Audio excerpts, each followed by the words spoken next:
Hello दोस्तों, आज हम स्टार्ट करने जा रहे हैं इकोनॉमिक्स का चैप्टर नंबर 4 जिसका नाम है elasticity of demand. Elasticity of demand होता क्या है? यहाँ पे आपका जो होता है, जो भी आपका चेंज होता है, जो भी आपका डिमांड में चेंज होता है वो किस फैक्टर के वजह से डिमांड में चेंज होता है, उसको हम क्या कहते हैं? इलास्टिसिटी ऑफ डिमांड कहते हैं। It refers to the percentage change in demand, percentage change in demand for a commodity with respect to percentage change in any other factor affecting demand for that commodity।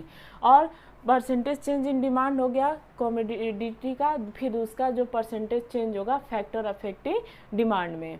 ठीक है, अब इसको 3 types में बांटा गया है। पहला आपका है प्राइस इलास्टिसिटी ऑफ डिमांड, दूसरा इनकम इलास्टिसिटी ऑफ डिमांड, तीसरा क्रॉस इलास्टिसिटी ऑफ डिमांड।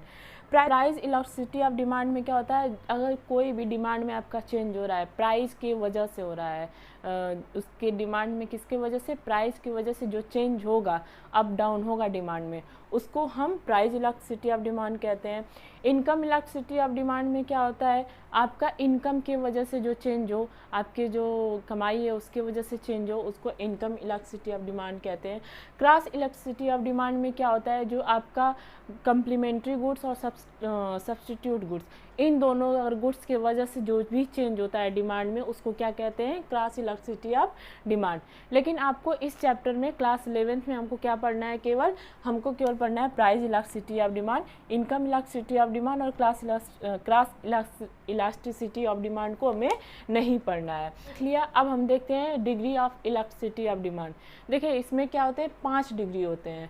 पहला होता है परफेक्टली इलास्टिक डिमांड, जिसको ED is equal to infinite बोलते हैं। अच्छा, एक बात और है, आप जो इलास्टिसिटी ऑफ डिमांड को 0 से लेके इनफाइनाइट तक में मेज़र करते हो, 0 टू इनफाइनाइट इसको मेज़र करते हो, और इसकी जो मेज़र वैल्यू होती है वो लीटर किलोलीटर नहीं होती है, ये फ्री होती है। ठीक है, अब इसको हम पहला देखते हैं degree of elasticity of demand में परफेक्टली इलास्टिक डिमांड। इसमें क्या आता है? ED is equal to infinite होता है। फिर इसके बाद देखते हैं perfectly inelastic demand, ED is equal to 0। Highly elastic demand, ED is greater than 1। Less elastic demand, ED is less than 1। और unitary elastic demand, ED is equal to 1। अब हम देखते हैं पहला क्या है? Perfectly inelastic demand. पहले हम एक देखते हैं परफेक्टली इन इलास्टिक डिमांड। यहाँ पे क्या होगा? ED is equal to 0। यहाँ पे आपका क्या होगा? आप जानते हैं यहाँ पे क्या होगा? यहाँ पे आपका प्राइस में चेंज होगा लेकिन डिमांड में बिल्कुल भी चेंज नहीं होगा। क्या होगा? प्राइस में चेंज होगा। ये प्राइस हो गया, ये क्वांटिटी होगा, क्वांटिटी डिमांड। मान लीजिए प्राइस आपका हो गया 10, 20, लेकिन डिमांड आपका 20 है तो 20 ही रहेगा। ठीक है, ये 30 होगा लेकिन डिमांड आपका क्या है? 20 ही है। तो अब इसको एक प्लॉट करते हैं, हम इसको एक कर्व के थ्रू इसको समझते हैं। अब देखो ये क्या हो गया आपका? ये आपका हो गया प्राइस हो गया 10, 20, 30, ये वाई हो गया, ये एक्स हो गया, ये 0 हो गया। ये मान लीजिए 10 हो गया, ये 20 हो गया। ठीक है, तो इसमें क्या है? इसमें हमने आपको बताया था प्राइस में चेंज होगा लेकिन डिमांड में चेंज बिल्कुल नहीं होगा। तो आप देखो 10 भी प्राइस है तो भी हम डिमांड कितना कर रहे हैं? 20 कर रहे हैं। 20 प्राइस है तो भी डिमांड हम 20 कर रहे हैं। 30 है तो भी हम 20 कर रहे हैं। तो ये आपका क्या हो गया? ये बिल्कुल ये आपका हो गया elasticity of demand, perfectly in elasticity of demand. ठीक है, कि यहाँ पे क्या होगा? प्राइस में चेंज तो होगा लेकिन डिमांड में कोई चेंज नहीं होगा। अब यहाँ पे देखते हैं ईडी इज इक्वल टू, हमने आपको बताया था percentage change in demand upon percentage change in price. देखिए प्राइस में क्या है? आपका डिमांड में कितना चेंज हो रहा है? नो चेंज हो रहा है। ठीक है, नो चेंज हो रहा है, 0 चेंज हो रहा है। और आपका क्या है? प्राइस में कितना चेंज हो रहा है? 10% चेंज हो रहा है। ठीक है, तो ये आपका क्या होगा? 10 0 0 0%। तो ये आपका क्या होगा? ED is equal to 0%। ठीक है, तो यहाँ पे आपका क्या हो रहा है कि आपका प्राइस में चेंज हो रहा है लेकिन डिमांड में कोई चेंज नहीं हो रहा है। अब हम दूसरा देखते हैं। अब हम देखेंगे less elasticity less elastic demand, ED is equal to less than. यहाँ लेस इलास्टिक डिमांड में क्या होता है, प्राइस में थोड़ा ज़्यादा चेंज होगा और इसमें डिमांड में थोड़ा कम चेंज होगा। हम एक टेबल के थ्रू इसको भी समझते हैं। ये क्वांटिटी डिमांड 20, 10, 100, 120। अब इसको हम प्लॉट करते हैं। प्लॉट करेंगे तो मान लीजिए ये प्राइस हो गया, तो ये हो गया 10, ये हो गया 20। अब ये हो गया आपका 50, 100, 150, ठीक है। ये एक्स एक्सिस हो गया, ये वाई, ठीक। अब इसको हम प्लॉट करेंगे तो आपका 20 पे 100 डिमांड है, 20 पे क्या है आपका 100 डिमांड है, ठीक है। अब 10 पे 120 है, 10 पे क्या है आपका 120 है। तो ये आपका कर्व क्या हो रहा है बेटा, ये कर्व आपका फ्लैटर हो रहा है। फ्लैटर मतलब ये थोड़ा फैल रहा है, ठीक है। तो ये आपका क्या हो जाएगा, फ्लैटर कर्व इसका बनेगा। अब इसको भी कैलकुलेट करने के लिए हम क्या करेंगे, यही फार्मूला यूज़ करेंगे, परसेंटेज चेंज इन डिमांड। अगर आपका परसेंटेज कितना चेंज है, यहाँ पे जो भी होता है ईडी होता है 1 से कम होता है। ईडी क्या होगा आपको 1 से कम होगा। 5% हो गया अपॉन 20% इज इक्वल टू 0.5%। ये यहाँ पे आपका ईडी क्या होता है, कम होता है। अब इसके बाद हम तीसरा देखते हैं। तीसरा हम देखते हैं unitary elastic demand, ED is equal to 1। यहाँ पे क्या होता है आपका, जितना आपका प्राइस में चेंज होगा उतना ही आपका डिमांड में भी चेंज होगा। ये प्राइस हो गया, क्वांटिटी डिमांड हो गया। प्राइस में मान लीजिए आपका ये 20 हो गया, ये 10 हो गया, ये 100 हो गया, 150 हो गया। दोनों का रेशियो क्या होता है आपका, जो चेंज होता है सेम होता है। प्राइस और डिमांड में दोनों में चेंज क्या होगा, सेम होगा। ये वाई एक्सिस, एक्स एक्सिस 0। देखो ये हो गया आपका 10, ये हो गया 20, ये हो गया आपका 100, 50, ये हो गया 100, ये हो गया 150। अब देखो इसमें क्या है, 20 आपका प्राइस है तो आप डिमांड कितना कर रहे हो, 100 कर रहे हो, ठीक है, ठीक। 10 है तो आप 150 कर रहे हो। तो यहाँ पे भी आपका कर्व क्या होता है, ये कर्व क्या होगा आपका, फ्लैटर होगा, ठीक है, थोड़ा ज़्यादा फ्लैटर होगा। क्योंकि यहाँ पे क्या होता है आपका ना, प्राइस के बढ़ने से ना डिमांड में चेंज होता है। जितना प्राइस बढ़ेगा, जितना प्राइस चेंज होगा उतना ही आपका डिमांड चेंज होता है। अब बचा आपका 2 कर्व और बचा है, एक हाईली इलास्टिक बच गया और एक परफेक्टली इलास्टिक डिमांड बच गया। अब हम देखते हैं चौथा, highly elastic demand, ED is greater than 1।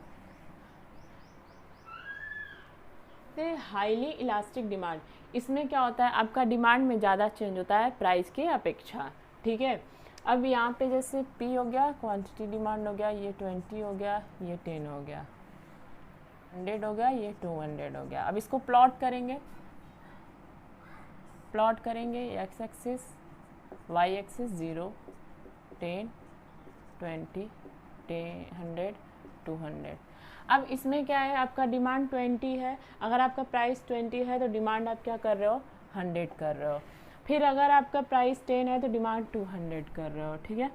तो ये भी एक फ्लैटर कर्व बनता है। क्या बनता है यहाँ पे आपका क्या होगा, ED जो होता है ग्रेटर देन 1 होता है। ED आपका क्या होगा, ग्रेटर देन 1 होगा, ठीक है। अब हम देखते हैं एक लास्ट हमारा बचा है क्या, परफेक्टली इलास्टिक डिमांड, जो है ED is equal to infinite, ठीक है। अब यहाँ भी हम लेते हैं प्राइस और क्वांटिटी डिमांड, 20, 100, 200। देखो यहाँ क्या होता है, यहाँ पे आपका प्राइस तो फिक्स रहेगा, लेकिन डिमांड में आपका क्या होता है, चेंज होता है। प्राइस आपका क्या है, मान लो ये प्राइस है, ठीक है, ये एक्स एक्सिस हो गया, वाई हो गया, 0 हो गया, ये क्वांटिटी डिमांड हो गया 100, 200, 10, 20, ठीक है। यहाँ पे क्या है आपका प्राइस तो सेम है, ये प्राइस है आपका, ये प्राइस क्या है सेम है, लेकिन डिमांड में क्या हो रहा है, 100 से 200 हो रहा है। तो देखो प्राइस आपका 20 है तो भी आप डिमांड क्या कर रहे हो, 100 कर रहे हो। प्राइस आपका 20 कांस्टेंट है तो डिमांड और आप क्या कर रहे हो, बढ़ाते ही जा रहे हो। तो ये आपका ऐसे डिमांड हो जाएगा, ये कर्व हो जाएगा। ठीक है, तो यहाँ पे प्राइस सेम रहता है और डिमांड बढ़ता है। ठीक है, इसको इनफाइनाइट बोलते हैं, it is equal to infinite. इसको हम ऐसे देख लेते हैं, देखो ED is equal to percentage change equal to आपको बताया था इन परसेंटेज अपॉन 0, तो 0% से अगर डिफाइन करेंगे, क्योंकि प्राइस में कोई चेंज नहीं हुआ है लेकिन इसमें आपका चेंज हो रहा है, तो ये आपका हो जाएगा इनफाइनाइट। अब इसके बाद हम देखते हैं, इसमें एक टॉपिक और बचा है, ये हो गया। अब इसमें हम देखते हैं factor affecting a price elasticity of demand. ठीक है, इसके बाद इस चैप्टर को हम यहीं पे क्लोज कर देंगे। अब हम देखते हैं factor affecting price elasticity of demand. इसमें क्या है, पहला नेचर ऑफ कमोडिटी। देखिए नेचर ऑफ कमोडिटी में क्या होता है, इसमें आपका एक आता है नेसेसिटी आता है, एक कंफर्ट आता है, एक लग्जरीज आता है। ठीक है, नेसेसिटी मतलब कि आप डिमांड, अगर आपकी कोई चीज़ की, अगर मान लीजिए दवा है, ठीक है, मेडिसिन है, अगर उसकी आपकी ज़रूरत है तो उसकी प्राइस बढ़ने या घटने पे कोई मैटर नहीं रखता, आप क्या करोगे, उसको आप परचेज करोगे। तो यहाँ पे नेसेसिटी में क्या हो जाएगा आपका कि प्राइस से कोई इफेक्ट नहीं होता है। आप अगर आपको दवा की ज़रूरत है, अगर आपको बुखार है, पैरासीटामोल आपको लेना है तो आप लोगे ही, उसमें कोई उसकी प्राइस चेंज होने पे कोई इफेक्ट नहीं पड़ेगा। फिर इसके बाद इसी में आपका आता है कंफर्ट। मान लीजिए कि हमको कंफर्ट लाइफ चाहिए, मान लीजिए इसमें गर्मी चल रही है तो एसी हमको चाहिए, तो अगर एसी की प्राइस बढ़ जाए तो आप क्या करोगे, एक समय के लिए अपना डिमांड कम कर दोगे, क्योंकि प्राइस तो बढ़ गया है, तो आप क्या करोगे, वहाँ पे डिमांड कम कर दोगे। नेक्स्ट इसमें आता है लग्जरीज। इसमें क्या होता है, जितना भी आपका लग्जरीज आइटम का, जो बड़े बड़े लोग होते हैं, जैसे आईफोन हो गया एप्पल का, और लग्जरीज गाड़ी हो गई, कार हो गई, ठीक है, महिंद्रा हो गया, ये सब अगर चीज़ें हैं, तो अगर इसका जितना प्राइस बढ़ेगा तो उसका क्या होता है, डिमांड भी उसका उतना ही बढ़ता जाता है। इसके बाद आता है एबिलिटी ऑफ सब्स्टिट्यूट्स। अब जैसे एक सामान का कोई सामान है, उसका अगर दूसरा भी सब्स्टिट्यूट्स है आपके पास, तो क्या होगा, बेसिकली कि पहले वाले सामान का क्या होगा, डिमांड आपका घट जाएगा। अब आता है इनकम लेवल। इनकम लेवल में क्या होता है, इसमें भी आपका दो कैटेगरीज होते हैं। एक क्या होता है कि अगर आपका इनकम क्या है, हाई है, इनकम आपका अगर बढ़ रहा है तो आप क्या करोगे, प्राइस बढ़ने पे भी डिमांड को बढ़ा दोगे। अगर आपका इनकम कम है तो आप क्या करोगे, उसको क्या करोगे, डिमांड आप कम करना स्टार्ट कर दोगे। ठीक है, अब इसके बाद आता है लेवल ऑफ प्राइस। देखिए प्राइस भी बहुत मैटर करता है डिमांड में। इसमें क्या होता है, अगर आपका जैसे कोई सामान का प्राइस क्या है, बढ़ जाए तो उसका डिमांड कम कर दोगे, और अगर उसका प्राइस घट जाए तो डिमांड बढ़ा दोगे। फिर है पोस्टपोनमेंट ऑफ कंजप्शन। इसमें क्या होता है, इसमें आपका ये होगा कि आप अगर आपको कोई चीज़ बहुत ज़्यादा इमरजेंसी है, ज़रूरी है, मान लीजिए आपको शादी में जाना है और आपके पास शर्ट नहीं है, अब आपको शर्ट तो चाहिए ही चाहिए, तो अगर आपको ज़रूरी है, ठीक है, बहुत ज़्यादा इमरजेंसी है, तो आप क्या करोगे, उस चीज़ को ख़रीद लोगे, डिमांड उसका प्राइस बड़ी है तो भी आप क्या करोगे, डिमांड करोगे। लेकिन अगर वही इमरजेंसी नहीं है, अगर मान लो 15 दिन बाद शादी है, तो आप क्या करोगे कि रुक जाओगे और उसको बाद में जाके ले लोगे, तो वहाँ पे डिमांड क्या हो जाएगा, आपका कम हो जाएगा। तो ये आपका चैप्टर यहीं पे हो गया फिनिश। आप इस चैप्टर को एक बार रिवाइज कीजिए अच्छे से। Thank you so much. हमारे वीडियो को लाइक और सब्सक्राइब कीजिए। Thank you.